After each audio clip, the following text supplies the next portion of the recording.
نبی پاک صلی اللہ علیہ وسلم کے نعلین مبارک کے نقش کے مطابق ہمارے ہاں ڈیکوریشن کی دکانوں پہ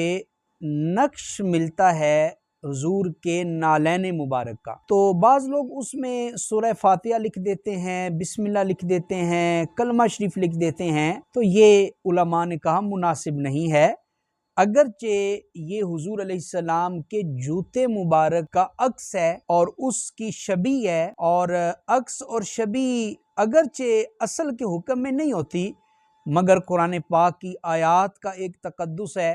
اور کلمہ شریف کا، درود شریف کا ایک تقدس ہے، اس لیے نعلین مصطفیٰ صلی اللہ علیہ وسلم کی شبیہ کے اوپر کوئی آیت لکھنا، بسم اللہ لکھنا، درود شریف لکھنا یہ ادب کے خلاف ہے، اس سے بچنا چاہیے۔